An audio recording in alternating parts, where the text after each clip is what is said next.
sa mapagpalang umaga po muli sa inyo pong lahat. Good morning po church. Good morning po sa lahat po ng mga sumusubaybay po sa atin.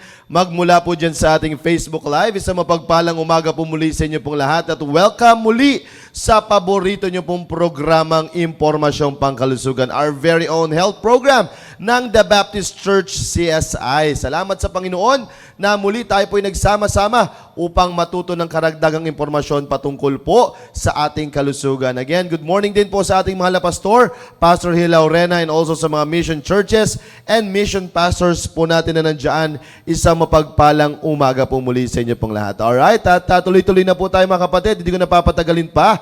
At i-welcome ko na po ang aking mga nagagandang speaker and also co-host for this morning. Walang iba kundi si Doc Julie Castro at si Doc Eugene Mendoza. Ayan, good morning po. Hello, good morning Sir Con. At sa lahat, maraming salamat at dinala kami ng Panginoon dito muli. Ako talagang palagi ako may struggle. It's either malate ako or hindi ako makarating dahil dyan sa mga sasakyan na yan. Nagbabayad ka naman. Anyway, yun nga. Pero yung makapagdala ka ng kaluluwa sa Panginoon, malaking bagay na yun. Amen. At talagang pinasasalamatan ko yun sa Panginoon. At maraming salamat at medyo delay kami. Lagi. At gusto ko lang pasalamatan yung aking mga kagrupo. Ang Central South Family, na ngayon ay may saturation kami sa Pusawan. At nawa ay tangkilikin ninyo po ang mga kumakatok sa inyo, nagbibigay ng mga tracts. At nawa ay kayo ay maimbitahan namin sa darating na linggo. Amen. At sa lahat ng nagkakaroon ng saturation ngayon ay nawa ay maging successful po. Hindi tayo bigyan ng ulan. Mahirap din kasi pag umuulan. At batiin na natin ang mga taga-North, South, East, and West corners ng ating simbahan. Hello. hello. Magandang umaga. Okay. At syempre, yung mga nagwagwapuhang mga area leaders. Yun. Oh, hello kayong lahat dyan. At alam ko, very busy na rin ang mga area leaders. Yan, tama. Oo. At looking forward ako sa Sunday. Yes. Kasi Jump pack na tao. South Corner. Yes. Taga-South po kami ni Doc Eugene. Pero nagpapasalamat din ako dahil yung East, na-meet naman nila yung kanilang goal. Yan. Amen. Hindi nga lang 1,000, but Grabe 1,000.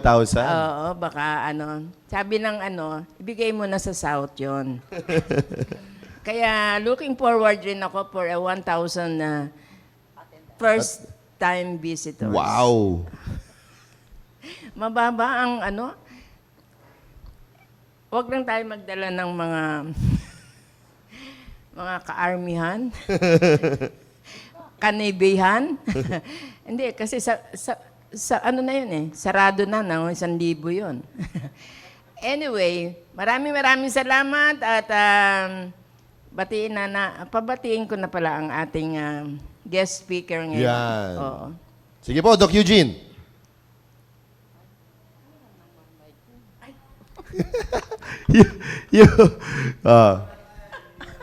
Talaga Magandang umaga po sa inyo pong lahat.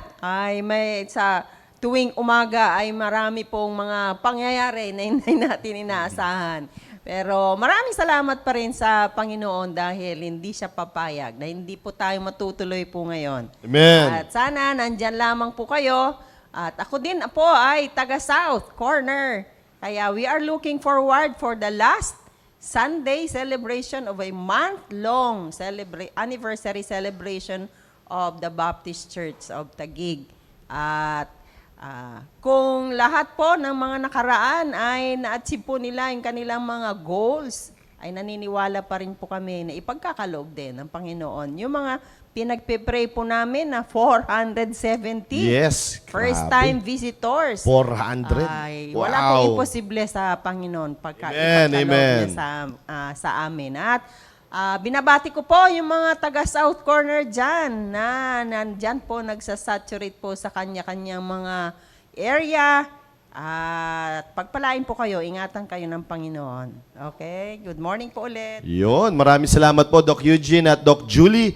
At again, sa mga South Corner po dyan, invite more first-time visitor this coming Sunday at magsama-sama tayo upang mag-celebrate ng ating anibersaryo po dyan. Matunghayan po natin. And pag-pray nyo rin po mga kapatid, no, na sana ay makarating din yung ating mayor. Ayan, oo, matunghayan niya po kung ano pong meron sa ating simbahan at di natin alam, may kausapin po siya ng Panginoon at mabigyan tayo ng maayos na lote, 'di ba? So, let's all pray mga kapatid na gamitin yung anibersaryo po na yan para lumawak pa yung gawain po natin. Ayan, so again, ay magandang umaga po sa ating lahat. Okay? So maganda po yung mga pag-usapan po natin. Tutuloy lang po natin yung naudlot nating discussion previously. Alright? At maganda po na matunghayan natin ito at may matutunan po tayo. Alright? Shoutout muna natin yung mga live viewers natin dyan tulad nila Sir Joan Bisuelo. Hello po. Watching from Turkey. Istanbul, Turkey. Wow. Wow, malamig 5 ba a.m. dyan? 5 a.m. right now here, sabi niya. Hello po. Hello po sa inyo pong lahat. And also kay Ma'am Helen Kapundan at kay Ma'am Barbie Flores. Hello po. At kay Ma'am Bernaline Bernales, Ma'am Fe Lucas, and also kay Ma'am Rosario Taller Campos. Sabi niya po dito, okay lang kahit delay, magaganda naman ang mga host at nag-iisang gwapong Sir Conrad. Wow, maraming salamat po. Kasama po ako dun eh. Ayan, and also si Ma'am Flor Solomon, shout out dyan sa Japan. Ayan, oo, hello po. And also kay Ma'am Alma Pasigna-Signa, Alma Obidos. Sorry. Oo, nasanay kasi ako kay Ma'am Alma Pasigna-Signa.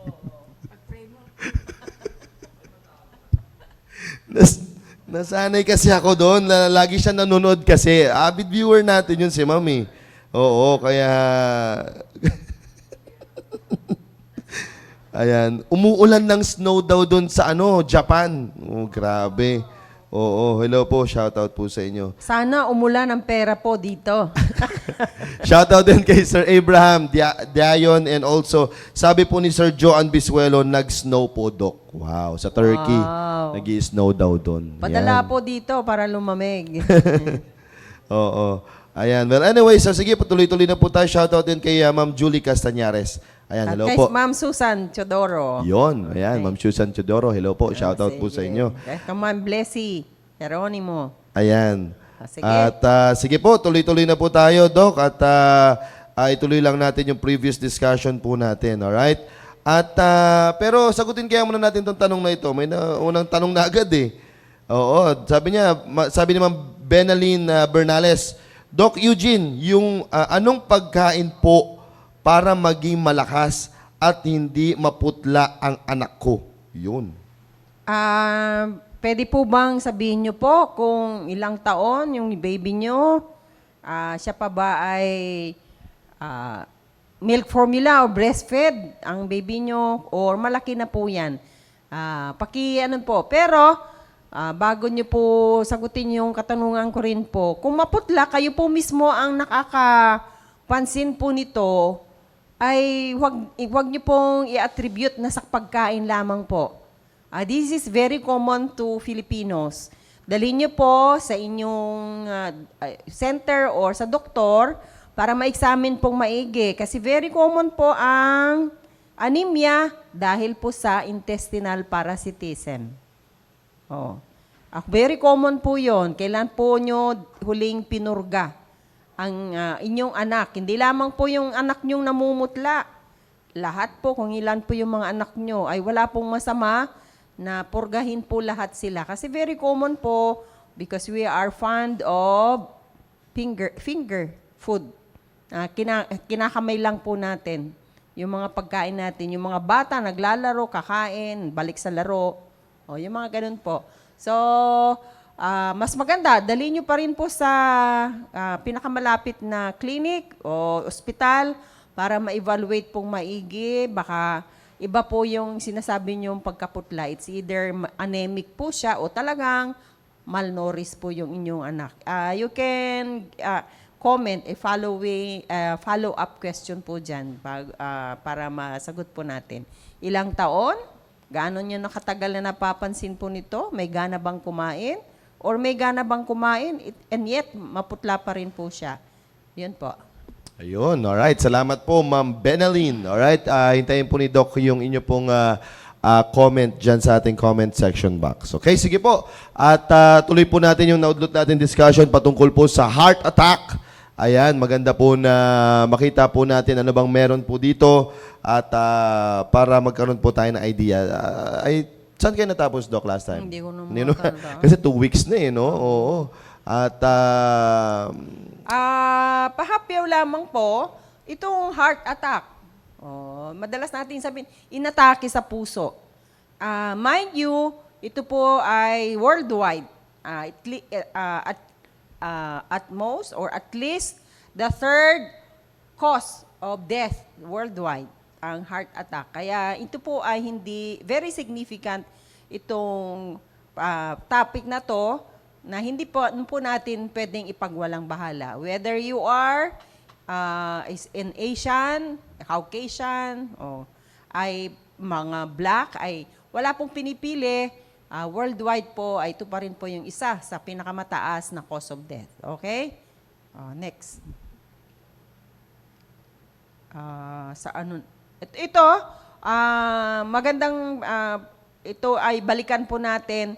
Ganyan po ang mangyayari pagka sa isang bahagi ng puso po natin ay hindi na po nasusuplayan ng dugo, ay eventually po mawawala na siya. Ano ba yung nasa huli? Damaged tissue. Masisira po.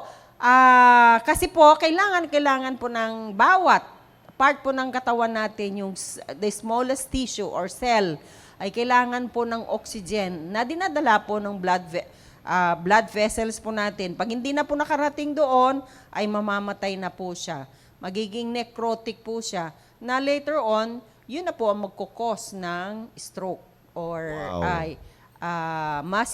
hindi stroke, infarction. Kasi ang infarction, kinulang na po ang oxygen supply. Kaya masisira ay mamamatay ang part ng puso na yan at depende po kung gaano po kalaki. Dahil po, nabarahan na. Andyan po sa monitor kung may, tignan nyo po yung mga label. Kasi po, yung puso po natin ay siya po yung nagbobomba ng dugo, papunta po sa iba't ibang lugar po ng katawan natin. Malalaki po yan, pero once they are black, yung sa mga dulo ay magkukos na po ng failure or hindi na po maganda yung pag-function po, pagbomba ng ating puso na magkakaroon na po ng myocardial infarction. Kung massive po ay talagang isang beses lang ay ikamamatay ng isang tao. Okay? pwede ba, Doc, na inatake sa puso tapos pwede pang Depende nga kung gaano kalaki yung Atake. naapektuhan. Kasi meron pa tayong transient ischemic angina, yung TIA, na nakakaranas ng sakit ng dibdib kasi kinulang siya ng oxygen. So, makarecover siya, wala pong maapektuhan ng muscles ng puso, pero 'di ba may mga ginagawang bypass. Kung saan po yung na may black. Pag sinabing niyan, ay meron pa rin pong nakakapasok. Pero maliit na po yung daanan. So gagawa sila ng ibang ruta para makarating po yung blood supply po doon. So yung mga sinasabi nila na triple, quadruple bypass, yung mga ganon po. Yung ginagawa po ng mga cardiac surgeon para i-save po yung puso nyo. Pero of course, ay kasama na po doon sa maraming maintenance medication. Yan. Kasi nga po, gumawa sila, nag-create po sila ng ibang daanan at yun ay prone to blood clots. Kaya marami pong pinaiinom sa inyo, kung hindi oral, ay even IV, yung blood thinners like heparin, ganon. Yan. Ito, Doc, gusto ko lang malinawan ng bawat isa. Pagdating po kasi, ang dami po kasing, marami rin po kasi yung naririnig sa mga ganitong klaseng kataga, Doc, na nagsasabi sila na hindi na lang ako iinom ng maintenance kasi ako po ay matatamaan daw ang kanilang kidney.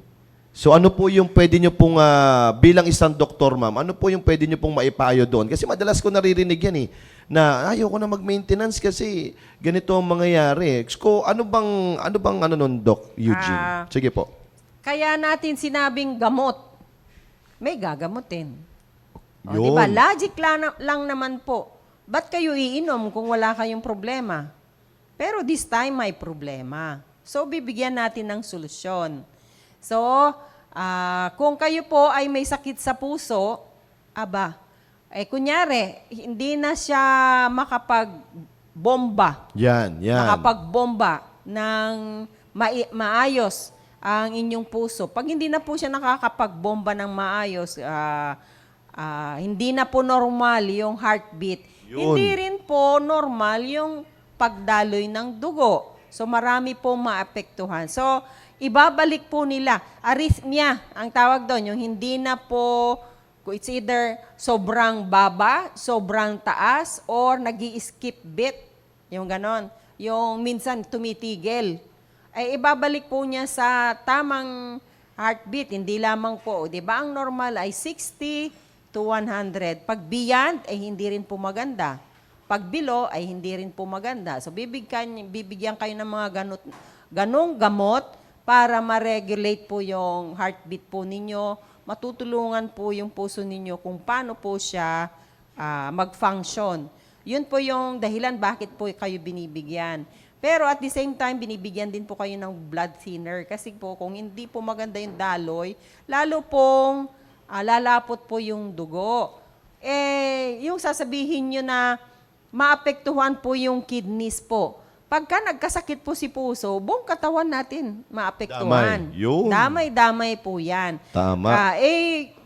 Kung yung utak natin ay yung, tawag niyo sa computer, yung OS, operating system. Opo. Operating system. Pero may makina na umaandar. Tama. Yung puso nyo, kailangan siyang umandar. Dinidiktahan po ng ating utak na umandar ka ng maayos. Kaya lang po, dahil hindi po kayo umiinom ng inyong maintenance medication, ay hindi po maganda ang daloy na papunta po sa kidneys. Hirap din po yung kidneys hanggang sa mag-fail din po siya. Yun. So, nagkukos po ng acute kidney injury hanggang sa chronic kidney disease na napag-usapan na po natin. Yan. So, napapansin nyo, sino po yung mga dinadala sa dialysis? Yung mga hindi uminom ng maintenance medication. Ang gusto ko lang i-emphasize po dito, meron po kayong problema, binibigyan po kayo ng solusyon para at least man lang ay mabawasan po yung problema nyo. Pero hindi nyo pinansin, so magpa-pile up po yung problema nyo, di ba? Harapin natin yung problema. Ano pa yung solusyon? Hindi po yung, alam nyo ng solusyon, pero meron kayong up the back of your mind, ayaw nyo masira. Ang ipagpapalit nyo po niyan, hindi nga masisira, lalo pong masisira yung iba. At anong pipiliin nyo po? Kunyari, yan, yung puso nyo ay hindi na maganda ang tibok ng puso nyo. Hinihingal kayo. Ay pumunta lang po kayo sa CR, hinihingal na kayo. Hindi nyo, kasi dahil ayaw nyo pong uminom ng gamot, anong pipiliin nyo? Hindi kayo uminom ng gamot. Siyempre, hindi rin kayo gagastos, hindi kayo pupunta sa doktor. Anong quality of life meron kayo? Diba? Simple lang, kagaya nung mga babae na sumasakit ang puson pag may regla. Gusto ko yung mga ganyan, ma'am. Ayaw uminom ng gamot kasi maa-addict daw sila. Yung pain reliever is not addictive. Kaysa naman, magmuk-muk ka na sa kama dahil yun. sumasakit ang puson mo. That's unreasonable. That's ridiculous. Pipiliin mo yung tatlong... Oo, pipiliin mo yung uminom ng 3 araw na tinitiis mo yung sakit ng puso mo, hindi ka nababangon, baka hindi ka rin naliligo dahil sa sakit ng puso mo, ay, that's really Yan, ridiculous. Uminom ka ng analgesic. Yan. That's not addictive. For you to have a quality life. Kaysa naman titisin mo yung sobrang sakit, uminom ka ng para sa kirot. Kung hindi pa rin po umuobra yung para sa kirot, para sa inyong dysmenorrhea, baka may endometriosis ka, ay pumunta ka sa OBGYN mo. Yun. Huwag mong turuan yung OBGYN mo, please. Bibigyan ka ng the best advice para maiwasan mo kung anong nararamdaman mo. Pero kung mas magaling ka, Yun lang. don't come to my clinic. Punta ka sa iba. Ganun lamang po. May masasabi ako dyan kasi naranasan ko rin yan, mga sakit-sakit na yan. But the thing is, ang ano sa akin Yan, tama. ng doktora ko, uminom ka na before na darating na yon. Kasi parang i-anticipate mo na hindi mo na dadanasin pa yon. Lalo na pag regular ka eh. Regular ka. Oo. Uminom ka na how many days? Mga 3 days. Alam mo na. Kasi alam din naman natin kung kailan darating eh. Yun. Kaya iinuman mo na agad.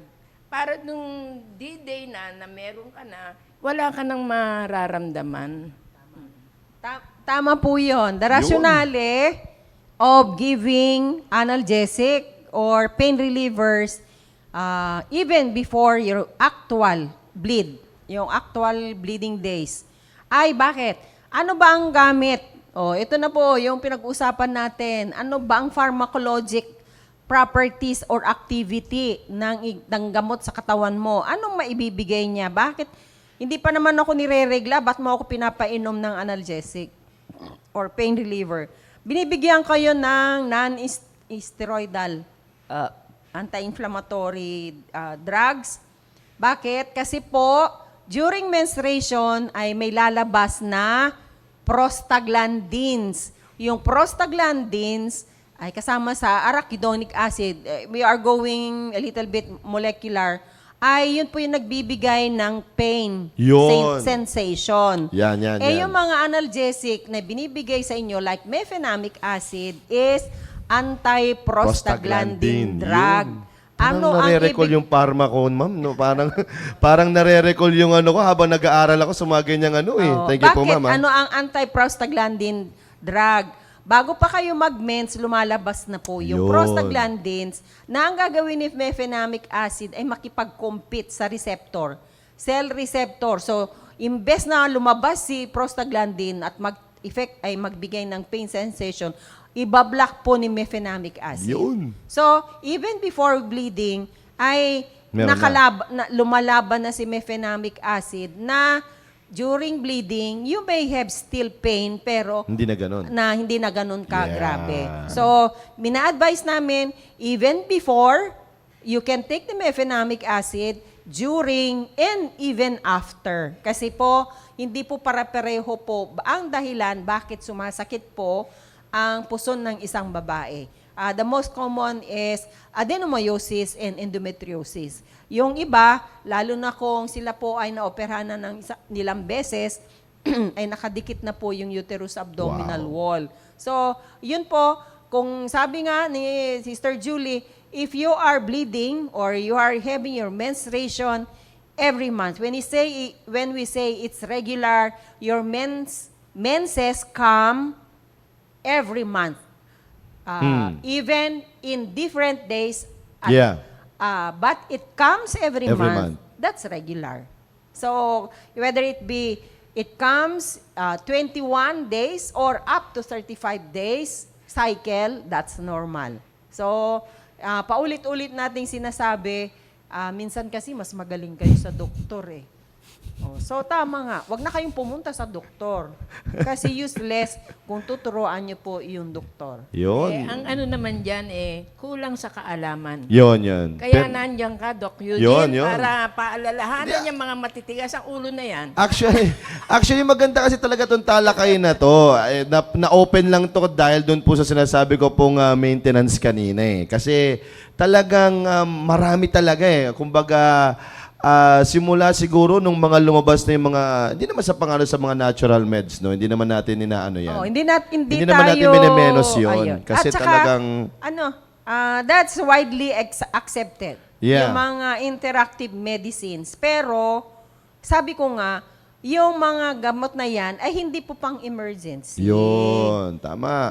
Para bang, pag iinom ka, don't forget your maintenance medication kasi unti-unti, lilinisin niya yung katawan nyo. Yun. But of course, hindi lang naman tayo gumagaling dahil sa binibigyan kayo ng, let's say, herbal medications. Sumunod. Pag sinabing mag-exercise, mag-diet, ay gagawin nyo po yun. Yun. Kahit na anong pinakamagaling na gamot, kung sinabi sa inyo na wag na kayong kumain ng maalat, kumain matataba, pa rin. matatamis, andyan pa rin po kayo. Araw-araw, umaga, tanghali, gabi. So, yun po yung inaano natin dito. Ganda po nung sinabi ni Doc Eugene kanina, no, para sa mga kababaihan.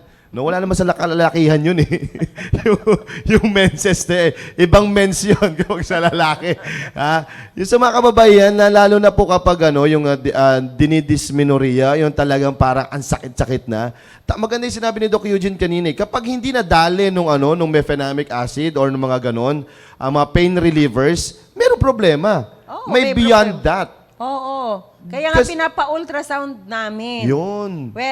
Kung hindi pa kayo nagkaranas ng pakikipagtalik, dinadaan po sa rectum o rectal ultrasound.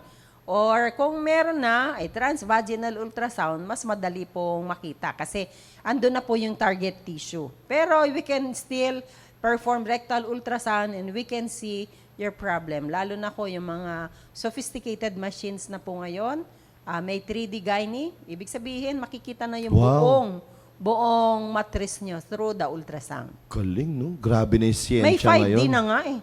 Yung Grabe 5 diamond, di ba 2D lang? Kitang-kita mo Pag na 5D, talaga. pati yung blood vessels nyo, Wow. papakita nyo, pati nerves. Intindi. Ikot-ikutin Grabe na mo yung lang siyensya ngayon. No? Yan ang kagandahan naman. Nag-upgrade ang ating siyensya para lang mas mapaganda at talagang makita kung anong nararamdaman ng isang tao. Kaya again, mga kababaihan natin na nanonood, sana nakanonood lahat, no?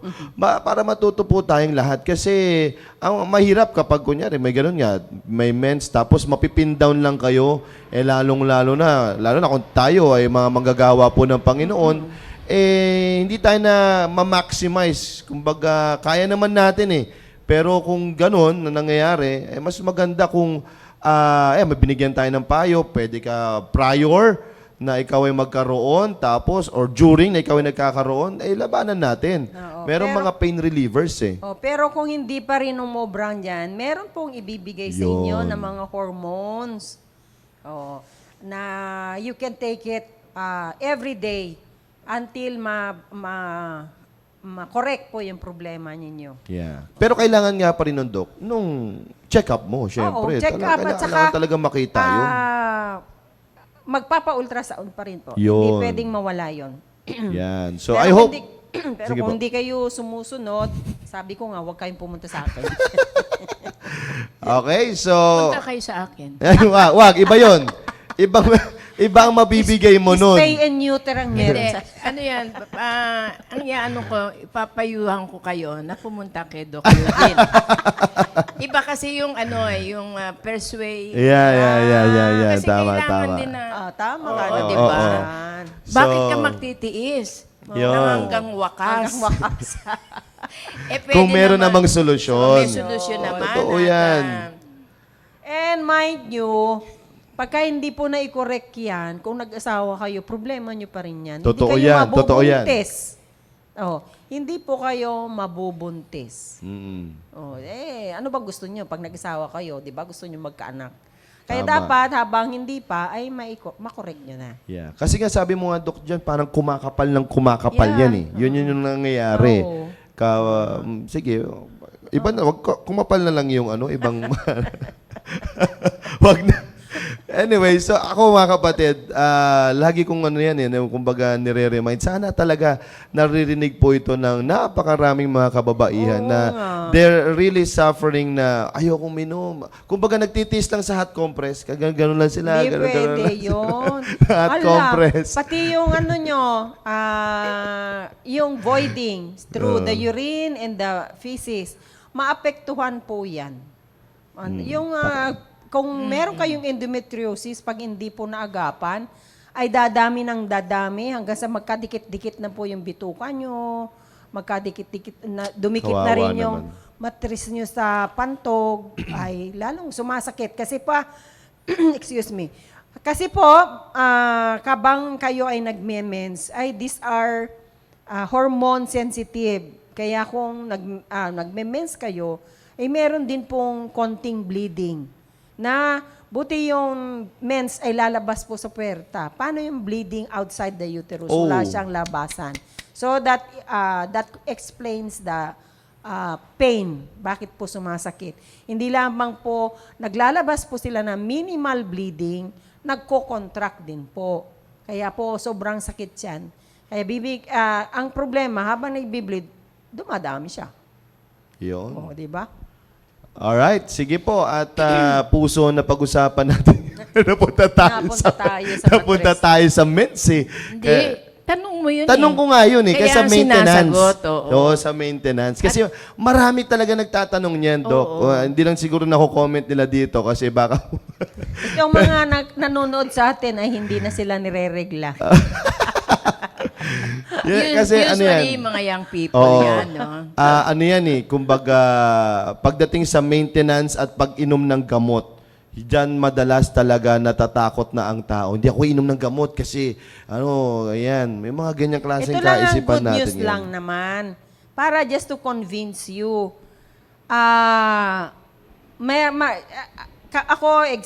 Ako nagpapasalamat ako being a medical doctor. Meron na po, lalo kung meron po kayong PhilHealth, libre na po yung konsultasyon, Tama. libre na po yung laboratory exams, at libre na po yung gamot. More than 20 kinds of drugs ay libre na po kasama po dun sa PhilHealth. Kaya lang, kung wala pa rin po kayong PhilHealth, meron pa rin po yung, yung 4Ps, I Opo. know they are entitled, na pumunta po kayo doon. So, ibig sabihin, wala kayong ilalabas na pera. Opo. Ang problema kasi sa atin, libre na nga, ang dami nyo pang reklamo, sa totoo Yeah. lang. Ayaw pumila. Ayaw pumila. Kahit sa private, pipila pa rin po kayo. At mas malaki pa yung babayaran nyo. Di ba? Doon, ibinibigay na nga pong libreng serbisyo ng gobyerno, pumunta na po kayo doon. At kung gusto nyong ma-attenan ng maaga, pumunta rin kayong din na maaga. Huwag kayong pumunta doon ng patapos na yung excuse me, kasi meron po silang cut-off time. Ang doktor at nurses, lahat ng health workers, ay napapagod din. Kung outpatient, 8 to 5 lang po sila. Yung emergency, yung 24 hours duty, of course, they will attend to emergency cases. Hindi na po sila mag-outpatient. Kailangan kong ipaintindi po ito. Kasi marami po kaming naririnig. Kahit pa nung residente ako, ba't ka pa nagdoktor kung di mo kayang, yung mga ganon, hindi mo kayang magpuyat, hindi mo kayang gutumin, o hindi mo kayang mapagod, yung mga ganon. Tao lang din po kami. Kaya, yung outpatient ay 8 to 5 po. Wala pong outpatient ng alas 4 na madaling araw. So, kung sa 24 hours sa ospital, meron po yun. Pero lahat po yun ay emergency. Sana maintindihan nyo po. Kung nilalagnat na po kayo ng 10 araw, bakit kayo pupunta sa outpatient, 10 araw na pala? Di ba? At pupunta kayo doon ng alas 4, may sakit ako. May cut-off po yun. May nauna po sa inyo. Sana maintindihan nyo po yun. Please lang, pare-pareho tayo. Kung nagkataon na yung mga nasa ospital, yun po yung vocation ba? Vocation? na kanilang sinumpaan, meron din pong limitasyon. Na kagaya po, kung ano po yung pinili nyo, ay meron din pong limitasyon. So, ganun po yun. Magbigayan lang po tayo at huwag po natin isisi yung ating pagkukulang sa iba. Ayun, alright. Ito po, Doc, may tanong po dito. Doc, before my menopausal, talagang matindi ang sakit ng puson. Nagpa-check up po ako, niresetahan po ako ng Tibolone. Tibolone ba ito, ma'am? Tibolone Amena. Di ko po naubos kasi para daw po sa hormone balance ba. Wala po kasing further explanation yung OB ko. Yun. Tibolone Amena. O Tibolone? Tibolone. Tibolone po yun. Tibolone, Yung Tibolone po yung generic name. Marami pong Okay. brand names available po yan. Binibigay po sa menopause po para, tama nga po yun, hindi po kayo, ganito po yun. Kung binigyan kayo ng gamot, paulit-ulit din sinasabi, pag binigyan po kayo ng gamot, tanungin nyo, para saan to? Pag iniinom ko ito, anong benefits kong makukuha? At pag iniinom ko nito, wala bang adverse effect po nito? Ganun po yung dapat ang itanong nyo. Pero, ilang taon na ba kayo? Kung nanganak ba kayo? Nanganak ba kayo ng normal? O nanganak ba kayo ng cesarean? Yung Tibolone po kasi ibinibigay po sa menopausal women para lamang po hindi niya maramdaman yung mga menopausal symptoms. Unang-una po yung hot flashes. Paano ba sa Tagalog? Yung hot flashes po, yung out of nowhere, out of the blue, kahit na wala kang ginagawa, whether you are sleeping, nagtatrabaho ka man, kumakain, ay bigla ka makaranas ng biglang mainit ang Init. katawan. Yung para kang, they describe it as a sudden flash. Kaya nga tinawag na hot flashes. Yung mainit na mainit yung iyong katawan, mamaya na ay basang-basa ka na ng pawis kasi pinagpapawisan ka. Yun po yung unang-unang problema ng mga menopause na sometimes hindi nila kayang harapin o hindi nila kayang dalhin. So, isa pang dahilan ay yung insomnia. Hindi Uy. makatulog ang babae. Pangalawa, isa pang problema yung decreased libido. Siyempre po, ang menopause kasi wala na po yung mga hormones ng estrogen, progesterone na nagbibigay ng kasiglahan ng isang babae. I believe you can get what I mean. Yung kasiglahan ng babae toward her partner ay mawawala po yun. Mawawala na po siya ng gana kasi wala na nga po yung mga hormones. So itong Tibolone, dapat tinanong niyo po kung bakit kayo binigyan. Kasi sumasakit ang puson ang problema niyo eh. Ang sakit ng puson ay hindi naman, hindi po ginagamot nung Tibolone, yung sakit ng puson. Baka may UTI lamang po kayo. Kaya kayo binigyan ng Tibolone dahil kayo po ay menopause. Parang binigay na po sa inyo just to relieve you from menopausal symptoms. Pwede po kayong bumalik sa OB nyo para itanong nyo. Sometimes, kaya po hindi nila itinutuloy po nito, ito po ay may kamahalan din. But of course, yung inireseta po sa inyo ng doktor ay Amena, you can choose yung pinakamurang brand name po ng Tibolone. Sundin nyo po, it's your right to read yung brochure doon para maintindihan nyo pong maigi na hindi nyo na po kailangan tanungin po sa OBGYN nyo po. Ano po ang ibibigay sa inyo? Ano yung iaabangan ko na while taking this drug ay pwede mangyari po sa akin kagaya ng sakit ng ulo. Pwede. Lumakas akong kumain. Pwede. Ay, mga ganon. Pero, not all. Kung ano ba yung sinabi niyang adverse effects po doon, it doesn't happen to all patients. Individual idiosyncrasies po yon. So, bumalik po kayo sa OB nyo. Tibolone is good for menopausal women. So, pero definitely, hindi po para gumaling yung matinding sakit ng puso nyo. But I guess, in good faith na binigyan po kayo ng reseta ng ganyan, but I believe na hindi kayo rin resetahan dahil sa masakit ang inyong puson. Baka may UTI lang po kayo during that time. Kasi ang menopause ay prone din po sa UTI. Alright. Sige po, maraming salamat po, Ma'am Rosel Bentir, at nawa ay nasagot po namin yung inyong pong katanungan. Alright? At balik po kayo, maganda po yung sinabi ni Doc Eugene. Balik po kayo sa OB-GYN po ninyo para ma-explain po nila kung ano pong meron po dyan. Okay? Dito muna natin tatapusin, Doc.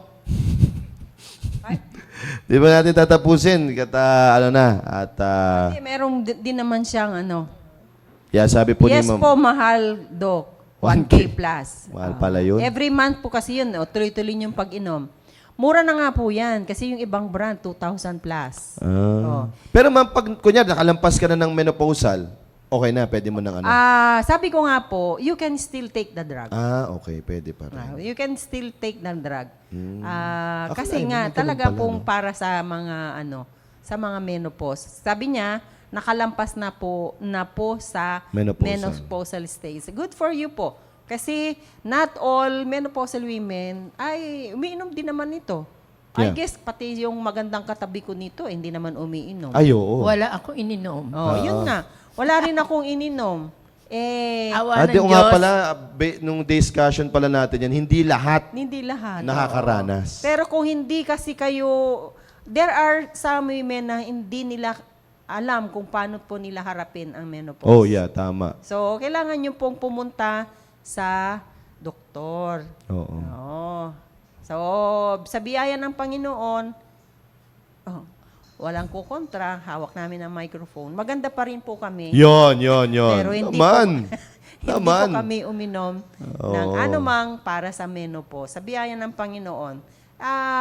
Sabi ko nga, mindset lang po yan. Huwag kayong mataranta. Huwag mataranta, may Panginoon tayo eh. Unang-una pa, anytime na meron kayong problema, Panginoon Pero di ba tayo. ma'am, ang lalaki daranas din yan? Yes, andropause. Yun. Kaya lang po kasi sa babae ay drastic po yon. Bigla-bigla. So, parang ganun. Ano to? Ganun. Yung mga lalaki kasi, yung kanilang pagkalalaki ay pagkaunti-unti. Mula sa flag racing hanggang sa sunset. Sa babae kasi biglang pinul. Ayun. Yun. Ganun pala yun. Ayun. So, kung lahat yan pag-uusapan natin, pwede natin pag-usapan. Yun.